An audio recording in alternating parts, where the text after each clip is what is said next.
attention today. This is your essay. If you roll 4 through 6 on the next test, you get Chapter 17 essay. Can we open the bar? Which is... Yeah, we put it on. Oh, Chapter 16.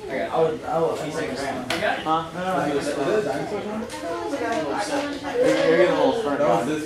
Thank you. What? People who know you. Okay, No, dude, they're good. listen. Meredith, my turn. Yeah, Meredith. Nice. Graham, She was so fun. if I say something to somebody else to be quiet, that doesn't mean you start talking. Sorry, Ash. Yeah, Graham. No, No, you just don't don't talk talk. back. Just don't talk. You were just doing the same thing, Tucker. Yeah, sorry. Don't talk back. Now you're doing it, Drew. True. See, it just goes around and around. We're filming, people. Let's go. Oh. I think we started that Just shut up. It was about. Y'all had been good for a while, and now you're starting back up. Maybe it's the weather. It's the weather. It's the weather. Now, if you roll this essay, This one. you're going to have to describe the the 3-domain, 6-kingdom method of classification, which is what we're going to go over today. That wouldn't. One of the domains wouldn't be Archaea or Eukarya. What is it? like you're looking at it or something. And what we're talking about here is the tree of life. Phylogenetic trees show relationships among many species and groups of organisms. This Hold on, let me start this over. Oh, that's beautiful. Now, the tree of life is shown in your book on page 497. And what scientists have done is they've taken all the information gathered from the fossil records and the DNA evidence, the molecular clocks, and they have figured out kind of a tree of life, just like the one you made yesterday in class. The one you made yesterday in class was a smaller evolutionary tree that showed the evolution of the major plant species.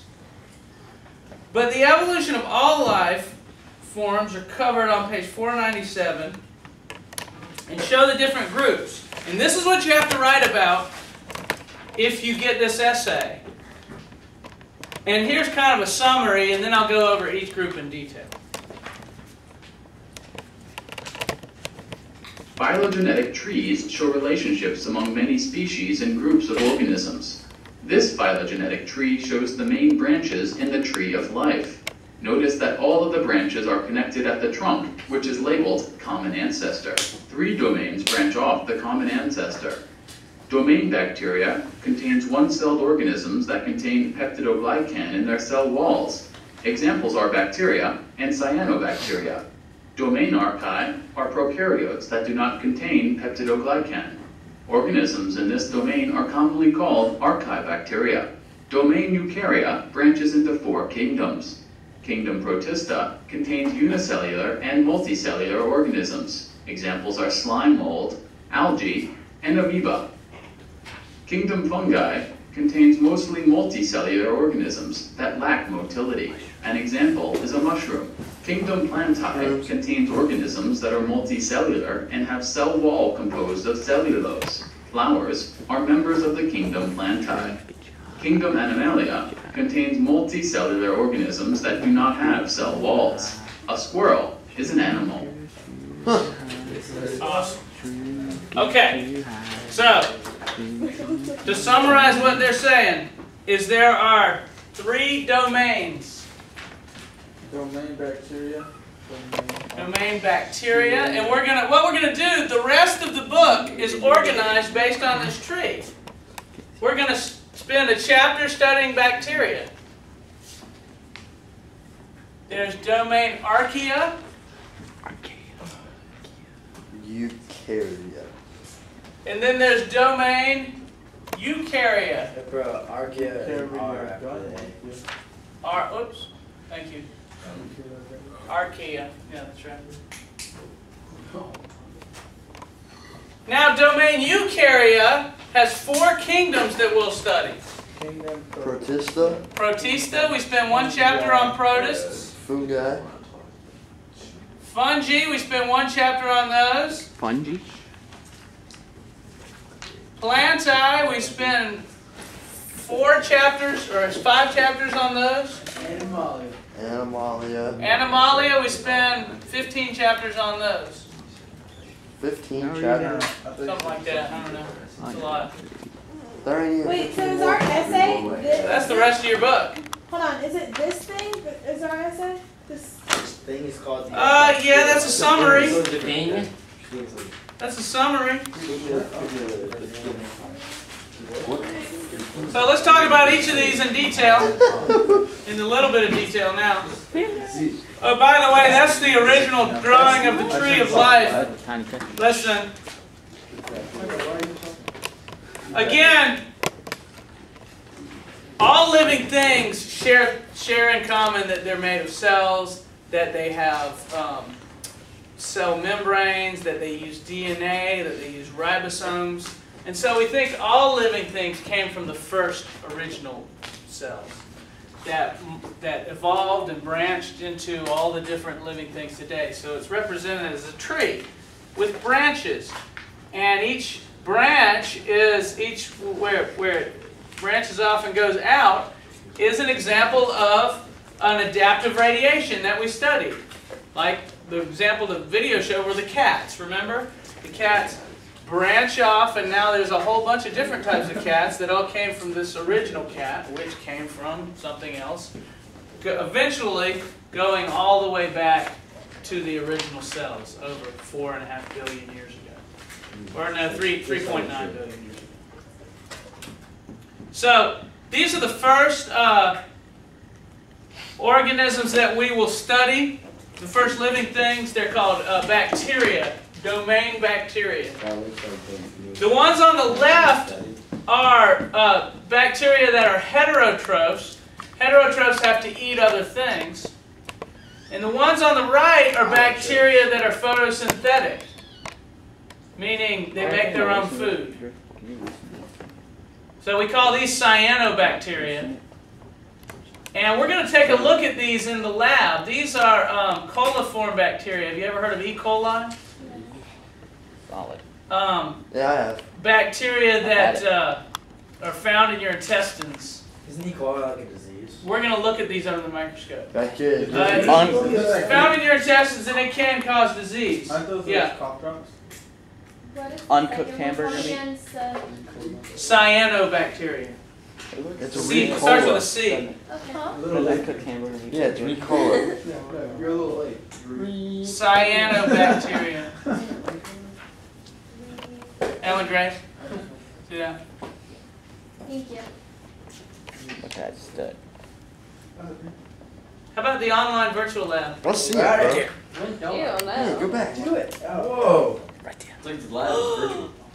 Uh, It's almost like you can do it virtually. Whoa! This is pretty cool. Drag the pipette from the gram stain container and drop the stain on the microscope slide. Because it's my turn, you idiot. Number 1. Yeah, they let special Grab the kids do it pipette, too. bro. Right there. Drag it. Click. Oh, what are we doing here? Yes, first. No, you have to go home. What are we doing here? Whoa. How were you before you Cool. No. you really come. No, she didn't say range. She said exit. No. You gotta take that one off the So I'm slide, going to take bro. this one off? Yeah.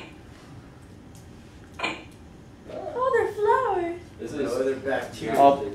Oh my god, man. Bennett.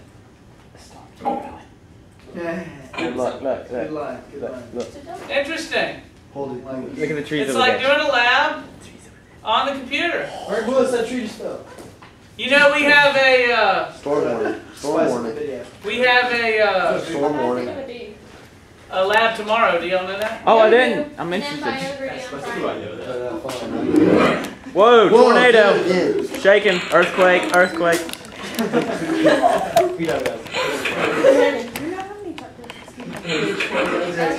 There's E. coli. E. coli. Free cola.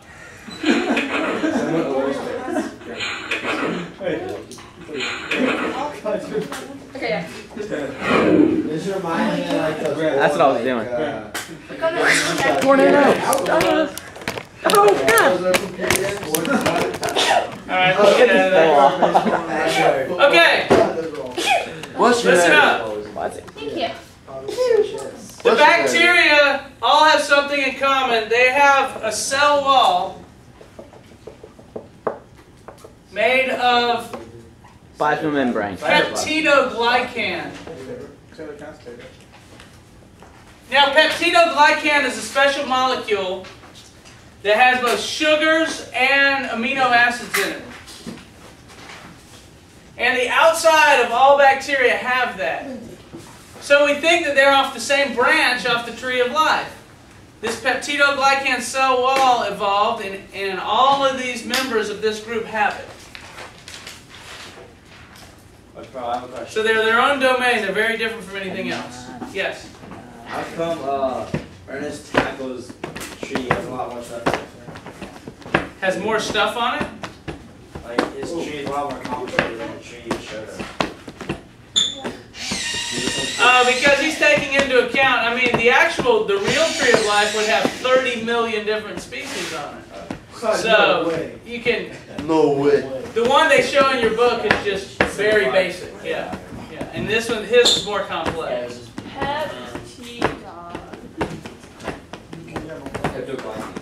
Now, Now, Why are you caressing? the bacteria, listen, the bacteria are found everywhere. They're found in all locations. They're microscopic, but they're everywhere. They're covering your skin. There's an estimate that there's about 100 million of them in 1 square inch of skin. Can I go wash my hands? They're all over your, inside your intestines. They're covering the floor. They're covering the desk. They're floating around in the air. They think in about every breath you take, you breathe in about 4 or 5 bacteria. And they're found in all locations. If you count them in numbers, there's a lot more of these than there are anything else because they're so small. But you can't see any of them until microscopes were invented. Nobody knew they existed. so when you take a shower, it really doesn't clean the bacteria off. No. It adds more because it's not water. So I shouldn't take another bath. Well, you'll have less bacteria. If you have dirt on you, there's bacteria in the dirt, and you get the dirt off. Okay. Then you're going to remove those. But there are some on your skin you'll never remove. Purell, so. What if you like boil yourself? Like you died. That would kill. Okay. Yeah. Boiling and cooking kill bacteria. That's why we do it. I really don't want to do That's that. one reason why you cook your food. Hey, How taste it, come taste it. Raw food is bad, but how come like some raw food isn't bad? Is raw hamburger meat bad for Raw food's not bad if it hasn't been sitting around for a long But if you time. eat some raw eggs, you could get If you take an animal, good. it's too loud, y'all. If you want to ask a question, raise your hand. Go ahead, Ellen Grace. No, Are you sure? Okay. Pro. Uh, Oh, sorry. yes. Can't you get E. coli from hamburger meat that's not cooked? Yes, it's better if you cook your food. You make sure you'll kill any bacteria that are on it. Sometimes raw stuff. You didn't raise your hand. What is it? Anthony, Sorry. stop talking. Yes, sir. If you don't cook your food and it's got bacteria on it, there's a possibility you could get sick. Now, a lot of the raw foods you get, like raw sushi, they've been inspected, they've been kept very clean, and kept very cold. If you freeze something, if you keep it refrigerated, it's not going to get bacteria growing all over it. Mm-hmm. But if you lay a sandwich down on the counter and try to eat it 4 or 5 days later, there'll be bacteria all over it, and if you don't heat it up, you'll die, or you'll get sick. You won't necessarily die. What happens if you freeze bacteria? They stop moving, and when they thaw out, they'll be alive again. Freezing usually doesn't kill them, but it keeps them from reproducing. So if you put something in the freezer, it should keep for a long time. Yes.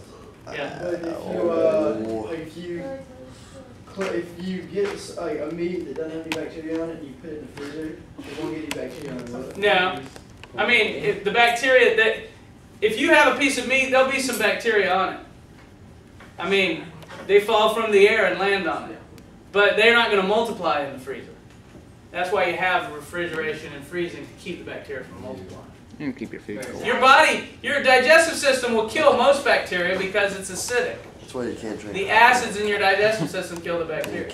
How come that sometimes? Drew, she's asking a question. Could you stop? Yes. How come sometimes, like if you cook a carrot, it's good either way if it's cooked or not cooked? How?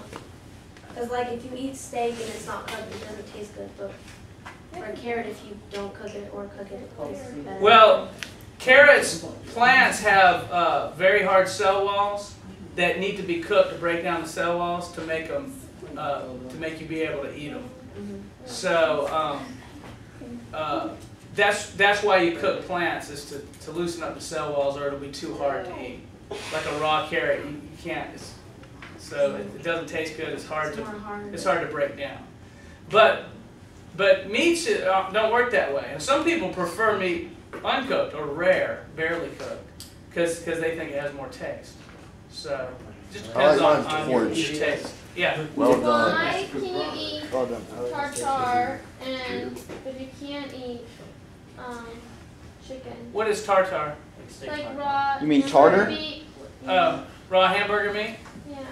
Why can't you eat it? No, why can't you eat that but you can't eat chicken? Chicken tends to have a lot of bacteria in it. I mean, you can't. Just by the way they cut it and prepare it, Go for it. it tends to get a lot of bacteria on it. So So you want to cook it because you run a risk. The way they prepare meat, though, beef in the United States, it tends to not get much bacteria on it. Dominic eats. So you got to be careful. Yeah. Do lions have more bacteria than we do? The what? Lions, do they have more bacteria than we do? Cause In their guts? Because in zoos they feed them like raw meat. They're able to withstand Good call. any better. They're able to better withstand bacteria on their food, and their digestive systems can deal with bacteria on their food. Lions. Better than ours.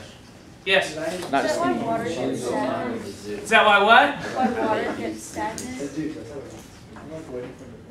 I don't know why water gets stagnant. That's a good question. I never heard of. I don't know. Heard of Maybe have algae in salt. it or something. I'm not sure what that word means, stagnant. I mean, it like doesn't move anymore. Yeah, but she means it's Yeah. nasty tasting after it's been sitting around for a while, right? I'm not sure why that You can is. make fun of me. Yeah. Okay, I think we're going to have to move on. Smell hamburger meat. And I think you're going to have to all stop talking. Thank you. Okay, this is the Archaea Domain. Archaea are next. And Archaea they're like bacteria, they're prokaryotes. And by the way, both of these groups are prokaryotes. Archaea.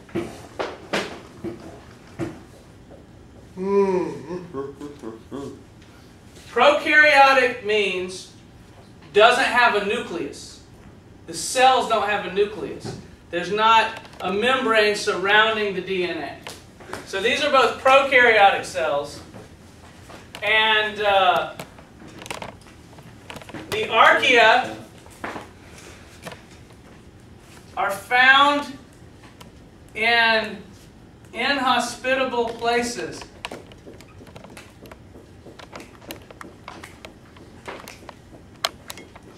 And what that means is you find them in Archaea are found in hot springs, boiling geysers, like in Yellowstone Park. They're found in real acidic pools.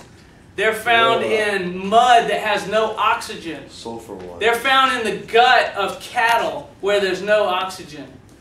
And they're found in really hot places too. And they're found in really salty areas. You always find these things, Archaea exist in extreme conditions. Yes, Ellen Grace. Is that you're talking about earlier and probably wrong, but it was about you know how they made is it insulin, and how they found a bacteria, so they found it in hot springs or something that could withstand a certain. That's right. That's right. That's where they got that from. That was an Archaea. they found DNA polymerase in the body of an archaea that could withstand the PCR process. Good job. Nobody remembers. Yeah. What exactly is G? An archaea, it's like a bacteria. It's real small. They're only found in extreme conditions. No peptidoglycan. What the heck is peptidoglycan? Please excuse this interruption. Varsity cheerleading practice has been canceled for today. Thank you. Can I call my mom and tell her to come get me? We got that. You step outside. You need my phone? Peptidoglycan is a molecule group. It's got sugars and amino acids, and it's in the cell walls of bacteria, and it helps hold them together. These are the only ones that have it, so they're their own group. Archaea are prokaryotic cells, don't have a nucleus, so they're like bacteria in that way, but they don't have peptidoglycan in their cell walls. You only find them in these really inhospitable regions, so they're often called extremophiles. And this is one of the archaea that it shows in your book, Staphylothyrmus marinus, extremophile found in deep ocean thermal vents.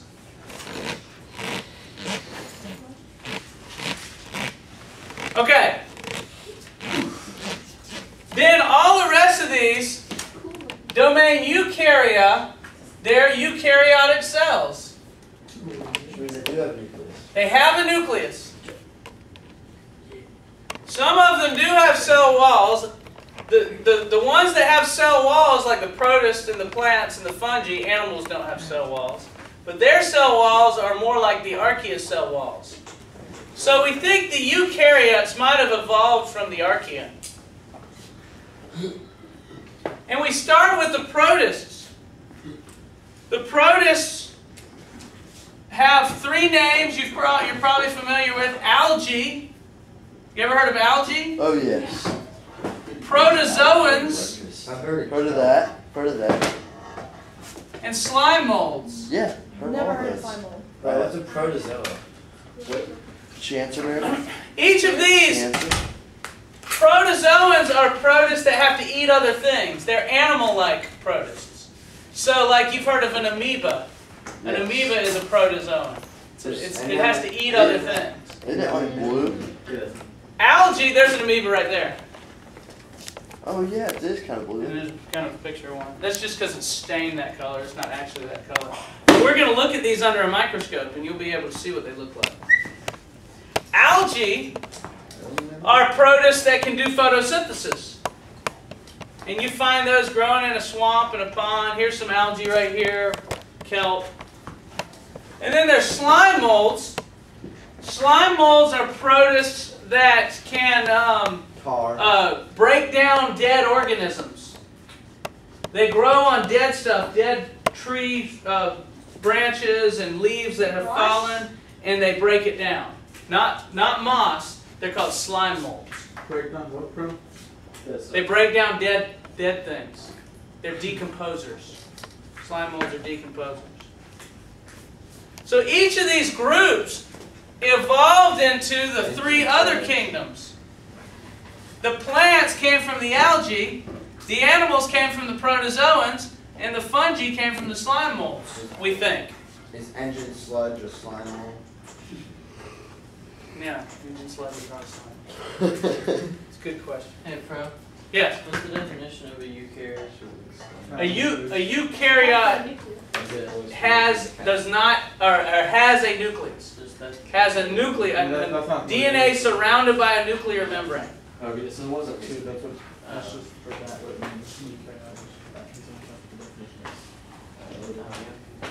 Kingdom fungi.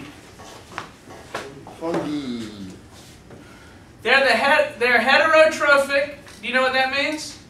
Yes. Heterotrophic means having to eat other things. And they're decomposers.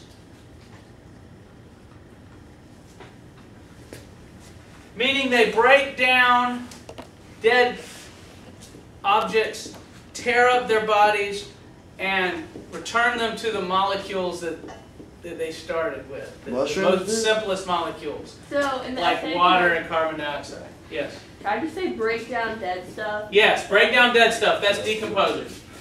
That's what mushrooms do? That's what mushrooms do. Now mushrooms, these are just the reproductive structures of the fungus. The fungus is living down in the wood, tearing it apart, and when it wants to reproduce, it puts up a mushroom.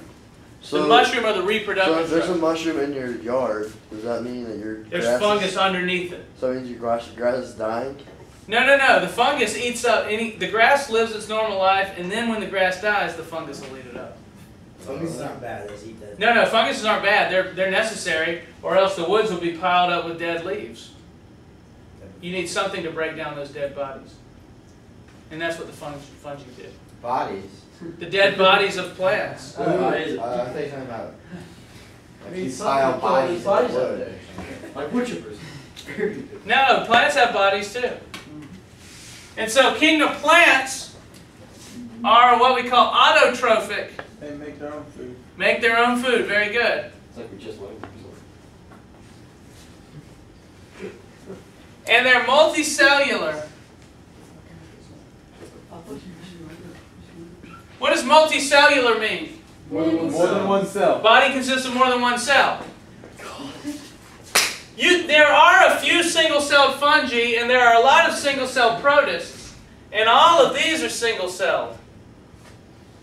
The bacteria and the archaea are all single-celled. So now we're getting into larger, more complicated organisms, the plants. There's a plant right there. Yeah. Oh my god. The animals, what are they? Autotrophs or heterotrophs? Autotrophs. Heterotrophs, they have to eat other stuff. Heterotrophic? What about multicellular or single-celled? Multicellular. Multicellular?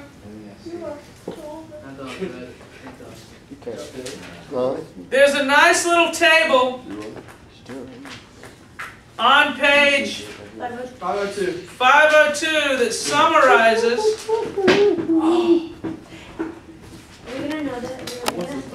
That would be nice, yeah. If you knew that table, that would be nice.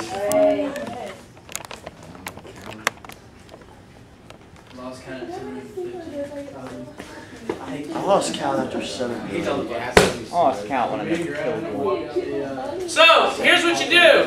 Listen, if you get this essay, you take each one of these things. It wouldn't be a bad idea just to write this at the top. This is the organization of the major domains and kingdoms, and write that.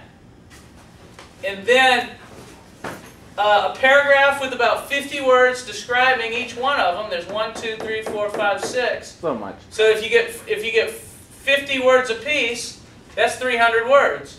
So 50 words on animals, 50 words on plants, 50 words on fungi. And you can use your book if you look. See domain Archaea, for instance, right there.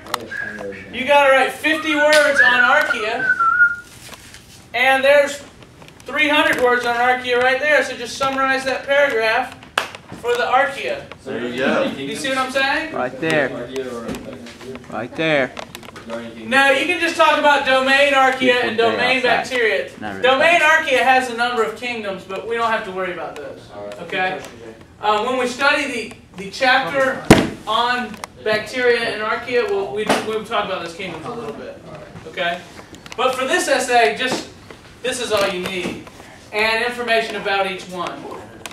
Yes, Ellen Grace. Are you going to do another review like you did that one test and do chapter 16 essay again? Like you did after school? Would you like me to? We can do it during office hours. Yeah, because I wanted to break down chapter 16. Well, it's out. Office hours tomorrow? Bro, am I done? Hold on. Bro, I still hope I can I turn the camera off? Wait, no. No. Office hours on Friday. Tomorrow's a lab. Office hours on Friday. That's when we'll do it. Okay? Don't we have a test Friday? The test is Moon Day. Biology. Lab tomorrow. Biology Friday. test Monday. Got it. Hold on, what did you say?